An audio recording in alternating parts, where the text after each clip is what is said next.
Assalamualaikum warahmatullahi wabarakatuh. Bismillahirrahmanirrahim. Wassalatu wassalamu ala asrafil anbiya'i wal mursalin Sayyidina wa maulana Muhammadin wa alihi wa sahbihi wasallam. Amma ba'd.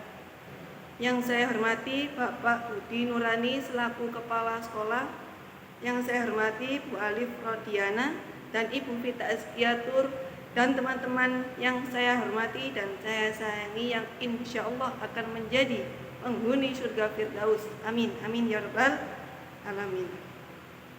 Puja dan puji syukur tak lupa kita panjatkan kepada Allah atas berkat karunia dan hidayahnya hingga kita hadir di sini dalam keadaan sehat walafiat.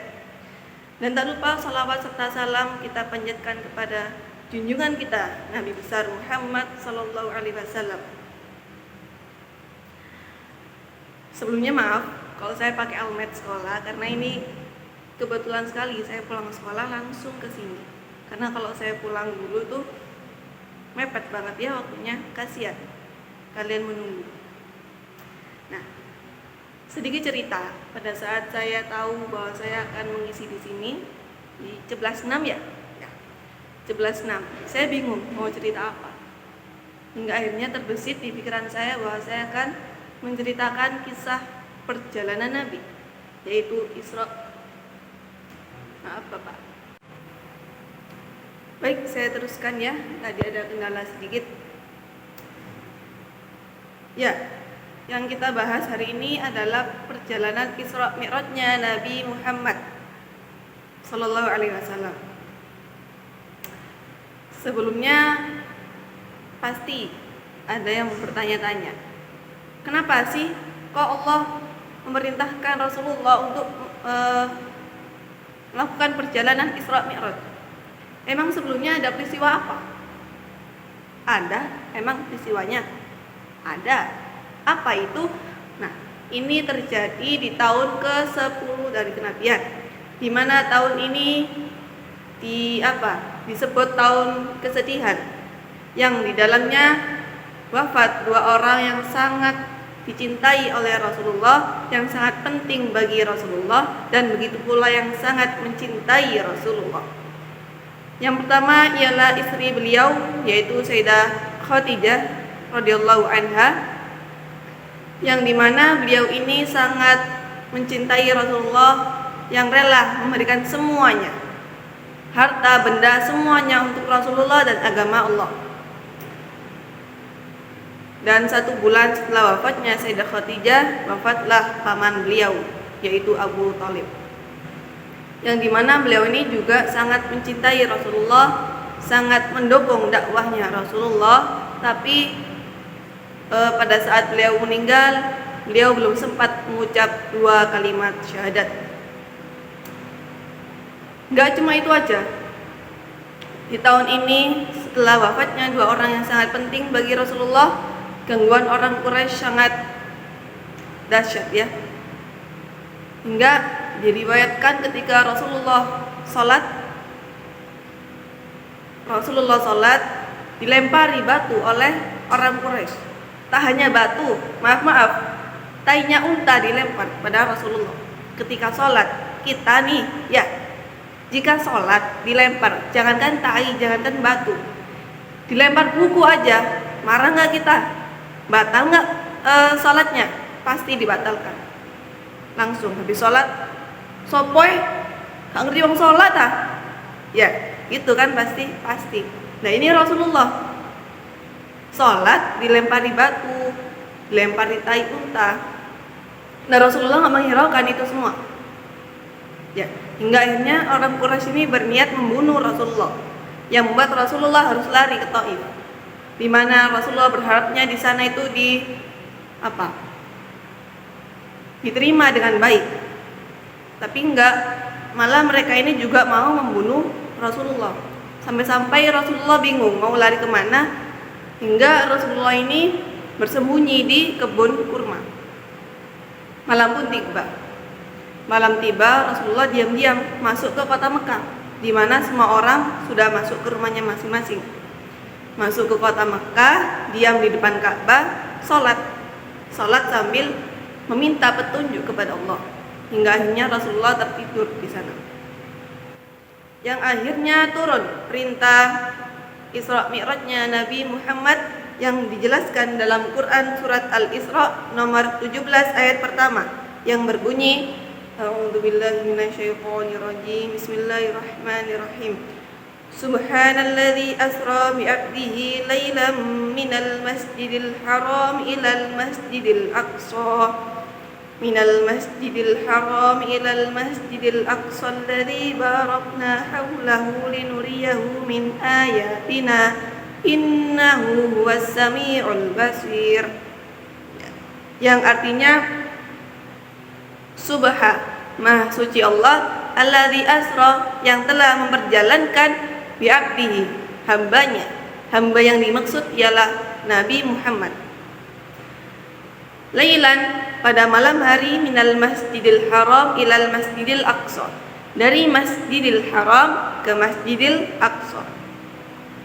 Alladzi barakna haulahu yang telah kami berkahi sekelilingnya linuriyahu agar kami memperlihatkan kepadanya min ayatina sebagian tanda-tanda kebesaran kami. Innahu wasami'ul basir. Innahu wasami'ul basir. Innahu wasami'ul basir. Astagfirullahaladzim. Sesungguhnya Dia Maha mendengar dan Maha melihat. Lalu di malam itu Allah memanggil malaikat Jibril. Wahai Jibril, rene Jibril. Nango surga.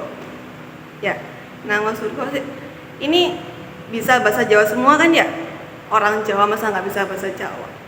Ya, Jawa semua kan bisa bahasa Jawa kan? Ya, wong Jawa jadi hilang Jawa nih. Ya, Allah memanggil malaikat Jibril dan memerintahkan malaikat Jibril untuk mengajak satu buraq di surga sebagai kendaraan Nabi Muhammad dalam perjalanan Isra Mi'raj ini. Datang malaikat Jibril ke surga. Nah, buraq ini gak cuma satu, banyak, beribu-ribu buraq di sana. Semua buraq sudah siap, gagah, pakai baju bagus, wangi, siap semuanya, senyum ya, menunggu perintah dari Allah. Lalu datang malaikat Jibril melihat ternyata ada satu buraq yang sedih, lesu, sedih, lecu ya. Ditanya sama malaikat Jibril, buraq, ya kon, rinyang. Apa kon? Ditanya gitu. Apa kon kok lecu ngono tak deloke? Ya. Lalu dijawab apa sama buraq? Aku rindu dengan Rasulullah. Aku rindu Jibril ambil Rasulullah. Aku pengen ketemu, tapi aku wedi. Duduk aku sing mengantarkan Rasulullah. Duduk aku sing ditunggangi ambil Rasulullah. Akhirnya mendengar itu Jibril tersentuh hatinya. Ya wis, lek ngono awakmu ae sing dadi Astagfirullah. Sing dadi kendaraane Nabi Muhammad. Wis siap-siap kok. Seneng buraq ini tadi. Siap-siap nggawe baju bagus, ya. Maca, nggawe minyak wangi wis. Jos pokok. Lalu diajak ke bumi, turun ke bumi menemui Rasulullah yang sedang tertidur di depan Ka'bah. Dibangunkan oleh Jibril. Wahai Rasulullah, kami diperintahkan untuk menjemputmu dan mengantarkanmu ke langit. Allah ingin menemuimu, Allah ingin bertemu denganmu. Lalu naik ke buraq ini tadi. Nah, apa itu buraq? Buraq itu ialah hewan semacam apa kalau kita sekarang ya? Semacam kayak kerbau gitu, kerbau sapi ya, semacam itulah. Yang kecepatannya secepat kilat sejauh mata memandang. Cepat banget, Rek. Sekali melayu langsung hilang. Ya, karena kecepatannya secepat kilat, sejauh mata memandang. Nah, ini yang dinamakan Isra. Apa? Perjalanan Nabi dari Masjidil Haram ke Masjidil Aqsa. Ini yang namanya Isra. Masjidil Aqsa di mana? Di Palestina. Nah, Rasulullah nggak langsung ke Masjidil Aqsa, tapi ke beberapa tempat dan sholat di sana. Antara lain tempatnya Nabi Isa lahir, sholat di sana. Terus ke tempat pertemuan zatnya Allah dengan Nabi Musa. Di mana itu? Ada yang tahu nggak? Di mana? Di Bukit Tursina. Lalu sampailah di Masjidil Aqsa. Di sana Rasulullah mengimami sholat, dan makmumnya nggak main-main. Imamnya aja nggak main-main, apalagi makmumnya. Siapa makmumnya? Makmumnya ialah seluruh nabi dan malaikat. Setelah itu naiklah Rasulullah ke langit ke-7. 1, 2, 3 hingga ke-7 lah. Inilah yang dinamakan Mi'raj. Jadi Isra tadi perjalanan Nabi dari Masjidil Haram ke Masjidil Aqsa, dan Mi'raj tadi ialah perjalanan Nabi dari Masjidil Aqsa naik ke langit ke-1, 2 hingga ke-7. Langit pertama Rasulullah bertemu dengan Nabi Adam. Nah, Rasulullah ini adabnya bagus banget, ya. Ketemu Nabi Adam, Rasulullah yang mengucap salam kepada Nabi Adam. Apa kata Rasulullah? Assalamualaikum wahai bapaknya umat manusia. Dijawab oleh dijawab oleh Nabi Adam. Waalaikumsalam, nabiku dan kekasihnya Tuhanku. Nah, Insya Allah kan, kekasihnya Tuhanku. Langit kedua bertemu Nabi Ilyas sama Nabi Isa. Langit ketiga Nabi Yusuf. Ditanya, Rasulullah ini tanya kepada malaikat Jibril, Jibril, iku sopo sih? Kok cek ganteng nih? Ya. Lalu kata malaikat Jibril, oh itu dan Nabi Muhammad, itu ialah Nabi Yusuf. Nabi Yusuf aja ya dikatakan ganteng oleh Rasulullah, padahal kegantengan siapa? Nabi Yusuf itu separuhnya gantengnya Nabi Muhammad. Ya apa? Nabi Yusuf aja wis ganteng, apa maneh Nabi Muhammad tambah ganteng maneh. Ya. Lalu naik hingga ke langit ke-7. Nah, di perjalanan naiknya Rasulullah ini, Rasulullah ditampakkan gambaran orang kayak petani, orang menanam biji disiram. Nah, kalau di kita kan di dunia ini habis ditanam bijinya, diberi pupuk, disiram air, harus nunggu beberapa bulan kemudian atau enggak beberapa tahun baru muncul buahnya. Nah, yang dilihat oleh Rasulullah ini beda. Ketika biji itu ditanam, disirami oleh air, seketika itulah buahnya muncul. Dipetik lagi sama orangnya, buahnya ditaruh, nanam lagi, siram lagi, muncul lagi, dan seperti itu seterusnya. Hingga Rasulullah ini tanya kepada malaikat Jibril, Jibril, gambaran opo iki? Sing tak delok iki gambaran opo? Lalu malaikat Jibril menjawab, wala iku ku Rasulullah adalah gambaran wong sing sodako. Orang yang sodako akan langsung diganti oleh Allah. Tapi nggak cuma sama dengan yang diluarkan pada saat sodako itu tadi, tapi dilipat gandakan 10 kali lipat dari apa yang telah dikeluarkan buat sodako. Ini ada kisah nyata, ini kisahnya ya. Ada 2 orang laki-laki, kakak beradik. Kakaknya ustadz, adiknya bekerja di sebuah perusahaan. Nah, suatu ketika adiknya ini datang ke pengajian si kakak. Kakak ini mengatakan, "Sodakoh lah. Kalau kita sodakoh, kita yang kita keluarkan itu akan dikembalikan kepada kita dengan 10 kali lipat daripada itu. Dilipat gandakan oleh Allah." Tergiur si adik ini mendengar yang dikatakan oleh si kakak. Setelah pengajian selesai, si adik ini menghampiri si kakak, tanya, "Mas, iku bener tak sing jare mian iku mang? Lek sedekah kok diganti 10 kali lipat?" "Loh, iya benar," jare Mas. Ya, kata si kakak itu gitu. "Loh, iya benar. Gak percaya? Lek gak percaya wis iki lho. Sedekah gawe yayasan iki. Ya aku sedekah 10 juta. Sedekah 10 juta." Setelah itu pulang si adik ini, ditunggu. Endi iki jare kok ate diganti tapi kok gak teko-teko iki gantian. Lumayan nih. Aku ngetokno 10 juta. Ganti nih 100 juta. Kok gak teko-teko iki. Beberapa minggu kemudian si adik ini datang ke kakaknya, tanya, "Mas, ki kok gak diganti-ganti ki jare bakalan diganti 10 kali lipat. Kok gak teko-teko?" Terus dijawab sama si kakak, "Ya sabar, proses. Ya, proses sabar tapi ikhlas Lek awakmu ikhlas, insyaallah bakal diganti oleh Allah." Pulang si adik. Selang beberapa bulan si adik ini dipecat dari pekerjaannya. Dipecat tambah.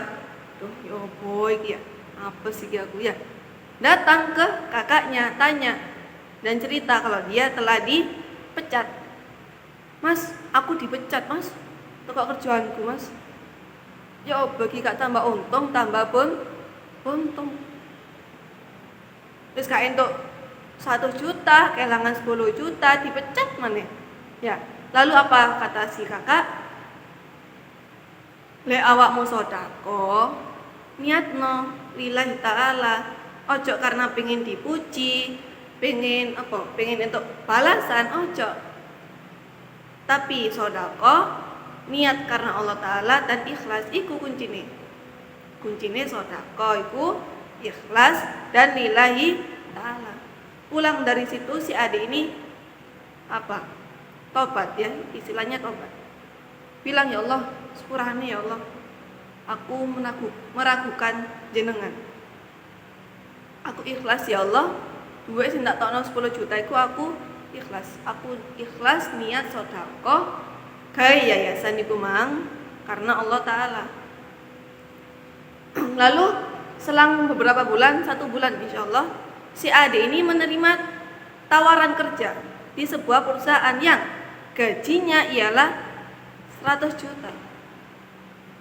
Lalu apa kata si adik ini? "Oh, iki ta sing jarene lek sedekah iku dibales 10 kali lipat. Oh, iki ta. Ternyata kudu ikhlas. Lek wis ikhlas, rela ridho lillahi ta'ala, pasti Allah ganti." Nah, itu. Jadi apa? Gambarannya yang dilihat oleh Rasulullah ini apa? Biji yang kita tanam ialah uang yang kita keluarkan buat sedekah. Air yang buat menyiram si biji tadi ialah ikhlas. Ikhlas lillahi ta'ala. Jika kita ikhlas, diniatkan karena Allah Ta'ala, maka langsung cukul buai. Langsung dibalas oleh Allah. Jadi uang yang kita keluarkan buat sedekah, yaitulah uang kita yang nantinya akan kita bawa ke akhirat. Uang yang ada di sakunya masing-masing, uang yang ada di dompetnya masing-masing, itu hanyalah titipan. Itu bukanlah uang kita yang sebenarnya, tapi jika kita gunakan uang itu buat sedekah, ya itulah akan menjadi uang kita. Kembali ke perjalanannya Rasulullah. Setelah itu naik Rasulullah.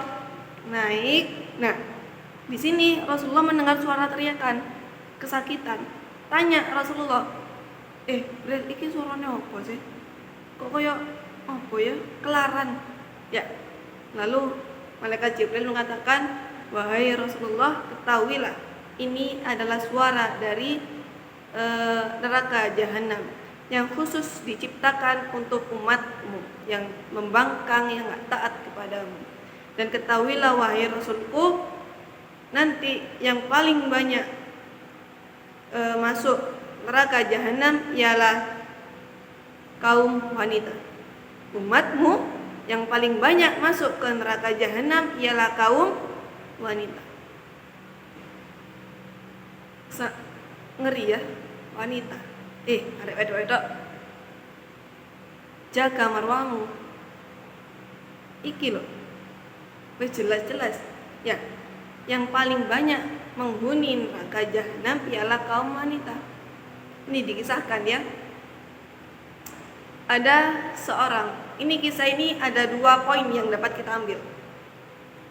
Namanya Juraj ya, Juraj. Pakai jim ya, Juraj. Juraj ini ahli ibadah. Ini kisahnya sebelum lahirnya Rasulullah. Ini nyata. Ya, nyata. Kalau nggak percaya lihat di Google. Insya Allah ada. Juraj ini ahli ibadah. Lanang iki ya, ahli ibadah, hingga dia ini membuat semacam musola di depan rumahnya. Nggak musola sih, kayak langgar kecil kok ya. Langgar yang cukup buat dia ibadah.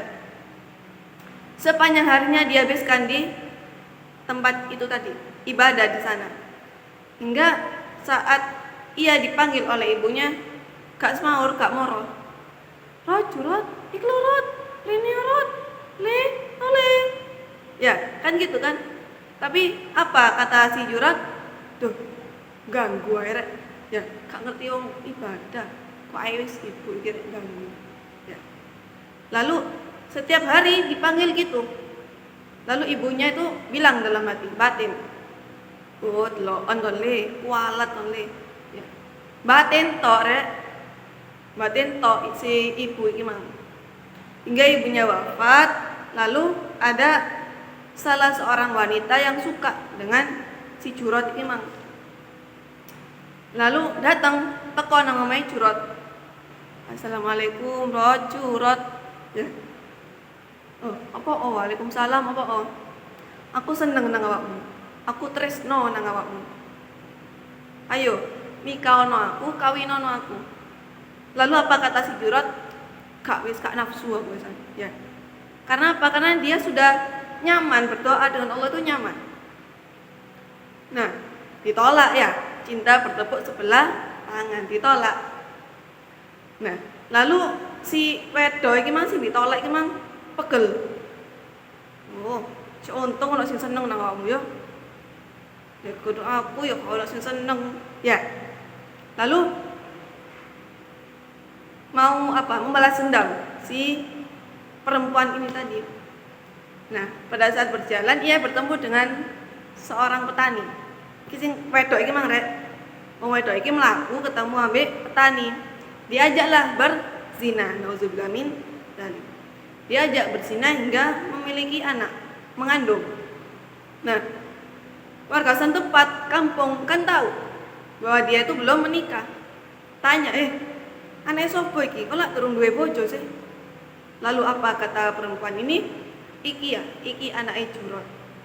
Loh, ojo ngawut kon, ahli ibadah iku. Ala iku goro iku jare si perempuan iku mang. Goro iku aja percaya men ngarep tok iku. Ya, men ngarep tok ahli ibadah tapi jerone iku mang busuk. Loh.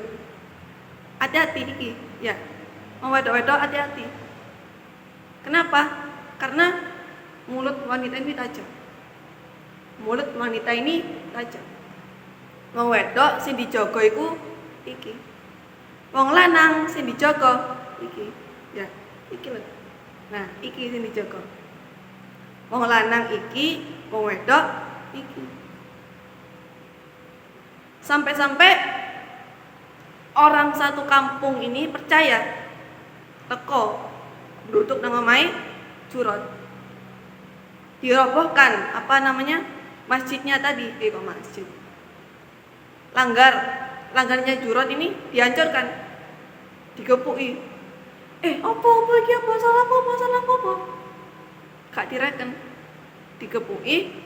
Sik. Iki apa salahku? Kok sampai aku digepuki kok ini? Lalu salah satu warga itu ngomong, kon ngaku kon, ojo goro kon. Apa? Aku melakukan apa? Jarine si Jurot. Ngaku kon mari menghamili wanita kan? Loh, jare sapa ndi buktine? Ndi? Wong wedoke gawa nang kene. Dibawa wanita itu tadi, ditanya sama warga, ayo jujur anake sapa iki?" Terus wanita itu menjawab, "Iki anake Jurot." Lalu kata Jurot, "Wis ngene, entenono sampai anak iki lahir. Lek wis lahir tak buktino, lek iki duduk anakku." Ya wis, ya. Setuju semua. Nah, lalu ketika si anak ini lahir, dibawa, "Iki lho anakmu." Ya, dari ini warga itu, "Iki lho anakmu." Lalu ditepuk si anak ini sama si Jurot. Ayo ngomong, anake sapa kon?"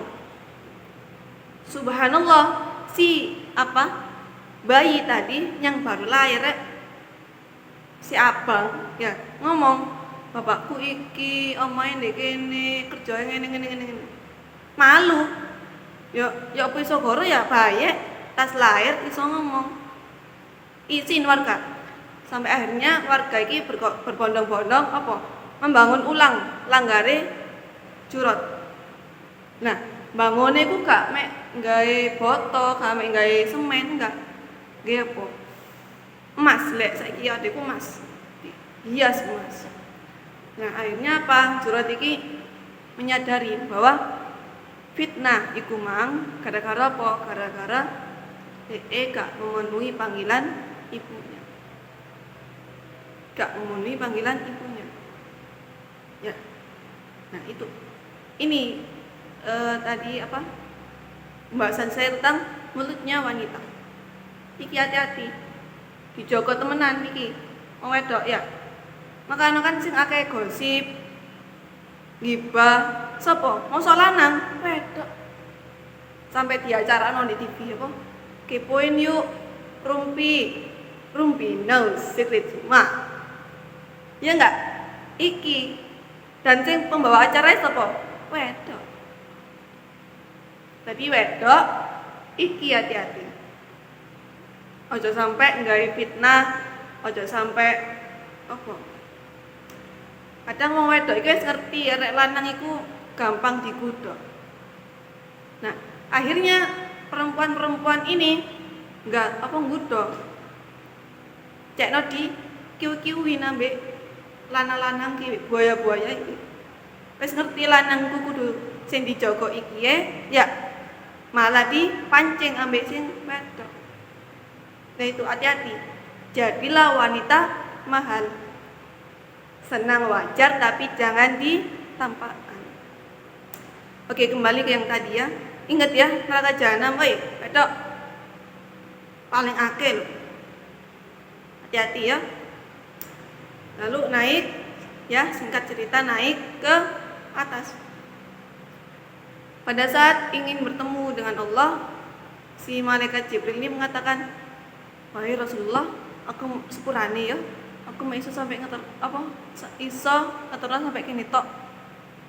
Apa kan gak gelem ngaturna aku jarine. Iki rose sinten? Rasulullah. Terus apa kata Jibril?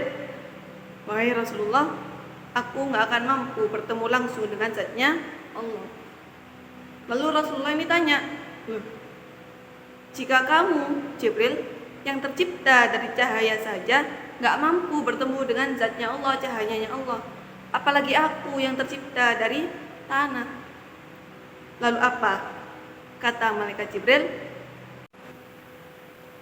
Jawabnya Jibril, "Wahai Rasulullah, wahai kekasihnya Allah, ketahuilah aku memang tercipta dari cahaya, tapi aku bukan tercipta dari cahayanya Allah. Dan engkau, Rasulullah, engkau memang tercipta dari tanah, tapi tidak 100% dari tanah, melainkan dari separuh cahayanya Allah. Masya Allah. Oh iya wes. Jalanlah Rasulullah menuju untuk bertemu dengan Allah. Pada saat berjalan, Rasulullah keingat bahwa Nabi Musa ketika bertemu dengan zatnya Allah di Bukit Tursina melepas sandalnya. Hingga akhirnya Rasulullah melepas sandalnya. Lalu Allah berfirman, "Wahai kekasihku, pakailah sandalmu, karena langitku ingin diinjak-injak oleh sandalmu." Masya Allah. Nah, pertemuan inilah diturunkannya sholat, perintah sholat. Berapa waktu? Apa langsung 5 waktu? Enggak. Ini perjuangannya Rasul di sini. Berapa? 50 waktu. Bayangkan kita yang 5 waktu saja masih ada yang nggak sempat buat sholat, apalagi 50 waktu. Berapa menit sekali itu kita sholat? Ya. Lalu turun Nabi Muhammad ini turun, ketemu dengan Nabi Musa, ditakoi ambek Nabi Musa iki. Muhammad, perintah apa sing turunkan kepada umatmu? Lalu Nabi Muhammad menjawab, perintah sholat Nabi Musa. Berapa waktu? 50 waktu. Lalu apa kata Nabi Musa? Balik Muhammad, umatmu gak akan sanggup. Umatku, ya kata Nabi Musa, umatku sing kuat, gede, gagah, dukur, gede, pokok gak kuat, gak mampu, apalagi umatmu. Kembali Rasulullah kembali bilang sama Allah, ya Allah, kula minta diskon ya Allah. Niku tirasi Nabi Musa, umat kula nggak akan sanggup. Ya wis, tirasi Allah, ya wis, 40 papat. Kok 40 papat? 45. Grogi ya aku tidlo ya, ahli surga iki grogi ya. Insyaallah. Kira 45. Turun lagi, ketemu Nabi Musa lagi, ditanya lagi, suruh balik lagi. Balik Muhammad, umatmu nggak akan sanggup.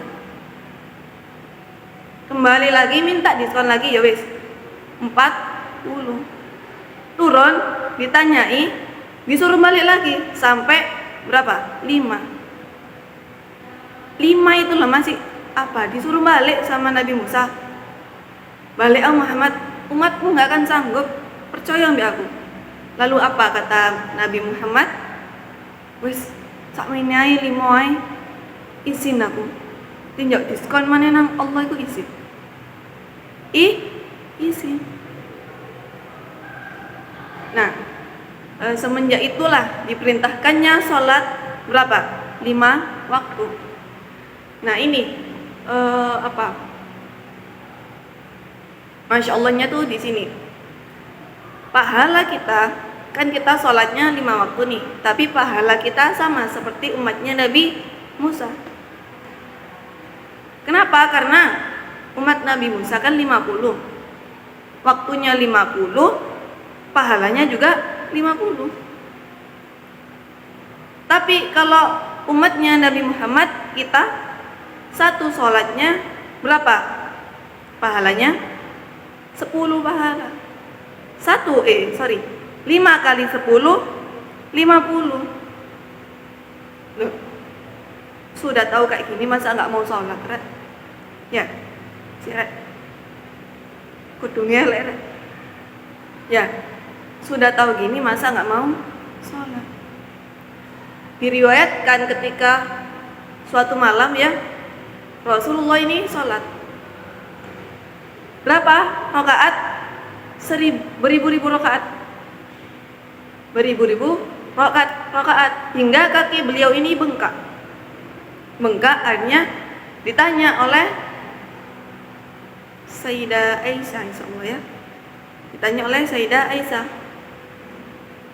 Lalu Rasulullah menjawab, Aku gini, tanyanya Sayyidah Aisyah itu gini, ya Rasulullah, kenapa engkau ini sholat sampai kaki engkau ini bengkak, padahal engkau ini sudah dijamin surga oleh Allah. Lalu apa kata Rasulullah? Wahai Aisyah, aku memang dijamin surga oleh Allah, tapi umatku Allah telah siapkan khusus, yaitu neraka jahanam untuk umat-umatku yang enggak taat. Aku enggak akan mampu melihat umatku disiksa di dalam neraka jahanam. Oleh karena itu aku sholat ini bukan buatku, tapi buat umatku. Sampai segitunya Rasulullah sholat buat kita sampai kakinya bengkak. Masa kita nggak mau sholat? Kita diciptakan di dunia ini buat sholat. Selebihnya hanya mengisi waktu luang buat menunggu waktu sholat.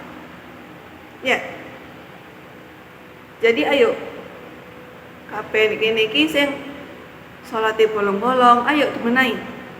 Niat no saiki dalam hati ini masing-masing niat no. Ya Allah, ya Rasulullah, sepurane aku lalai. Aku gak taat nang perintah panjenengan. Aku janji ya Rasulullah, ya Allah, mulai detik iki aku akan memperbaiki ibadahku. Ngomong ngono, taubatan nasuha. Ngomong ngono nang di batine masing-masing ki ngomong ngono. Ya. Kita itu banyak yang mengeluh. Ya, masalahnya banyak yang mengeluh. Masalahnya rumit, gak bisa menyelesaikan masalah. Kita diberi masalah itu karena Allah tahu bahwa kita sanggup buat menyelesaikan masalah itu. Gak mungkin Allah mengasih cobaan, Allah mengasih pahala, kok pahala? Apa masalah di luar dari kemampuan kita? Ya. Kadang orang yang ibadah itu masih ada masalah, apalagi yang enggak ibadah.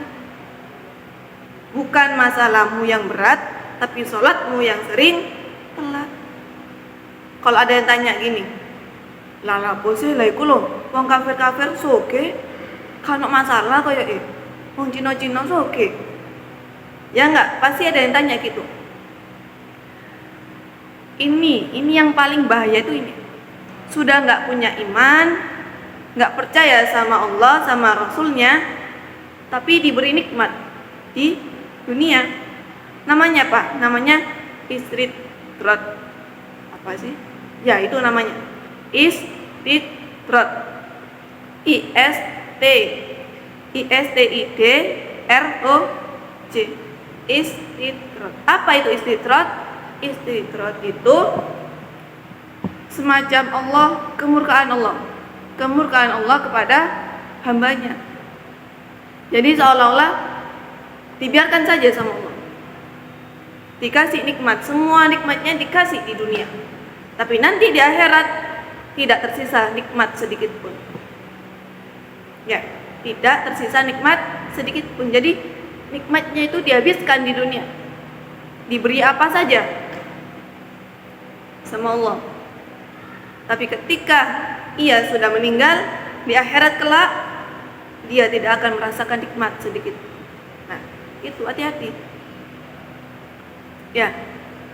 Kalau ada yang mengeluh hidupnya itu berantakan, nah, lihat dulu ibadahmu, ngaca dulu. Ibadahmu berantakan enggak? Kalau ibadahmu berantakan, gimana hidupmu juga enggak berantakan. Rapihin dulu ibadahmu, baru Allah nanti akan merapihin hidupmu.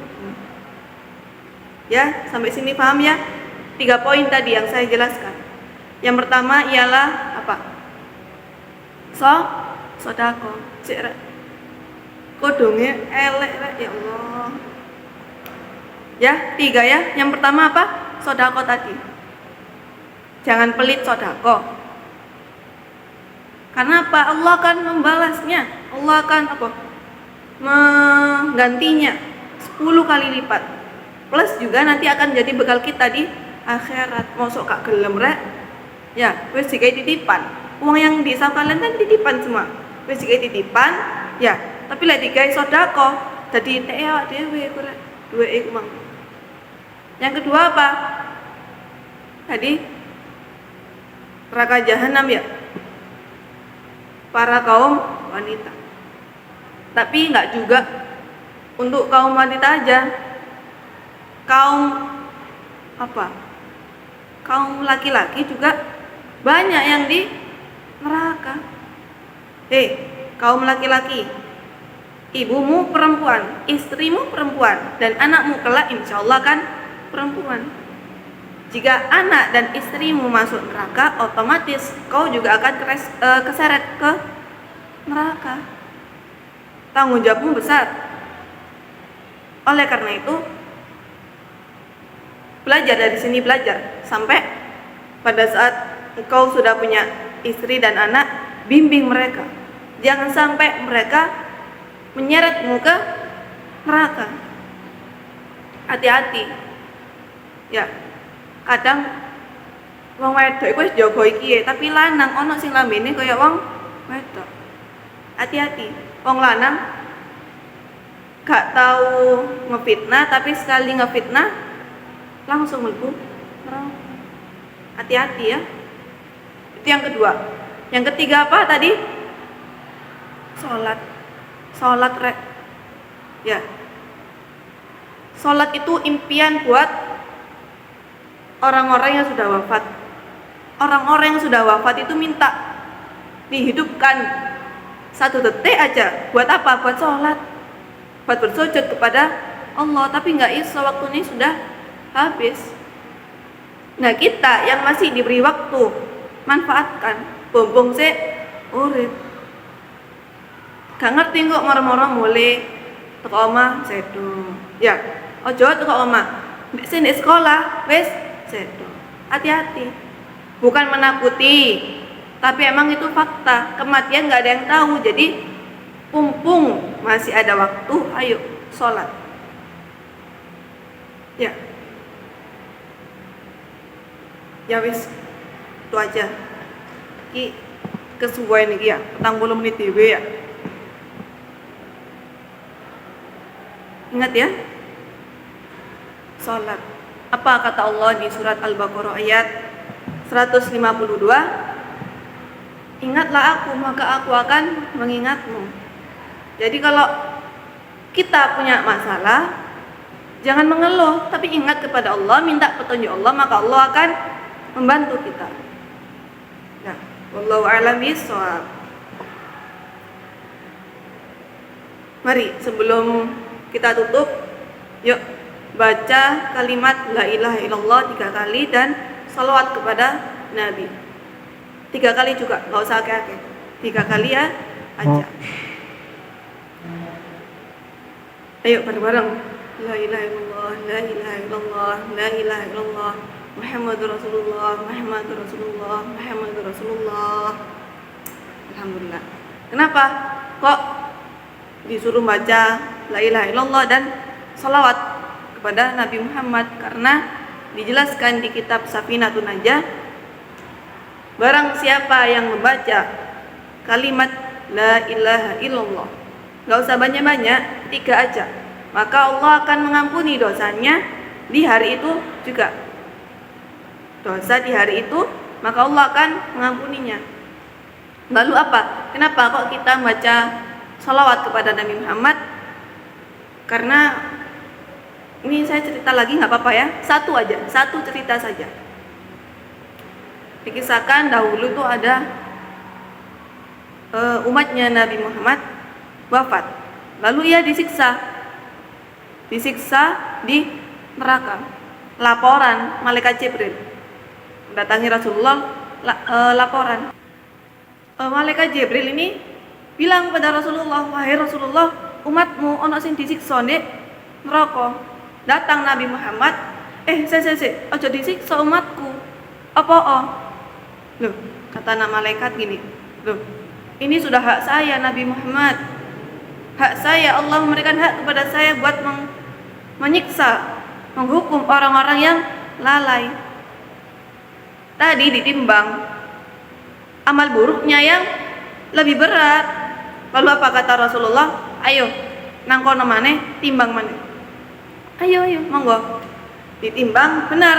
Amal buruknya lebih berat daripada amal baiknya. Lalu Rasulullah mengeluarkan sesuatu dari sakunya. Ditaruhlah ke tempat penimbangannya amal baik. Dan seketika itu amal baiknya lah yang paling berat. Bebas dari hukuman. Nah, lalu si orang ini tanya, siapa engkau? Apa yang kau keluarkan dari sakumu? Lalu Nabi Muhammad ini mengatakan, dia berkata, akulah nabimu. Wah, benarkah engkau nabiku, Nabi Muhammad? Lalu apa yang kau keluarkan dari sakumu, wahai Rasulku?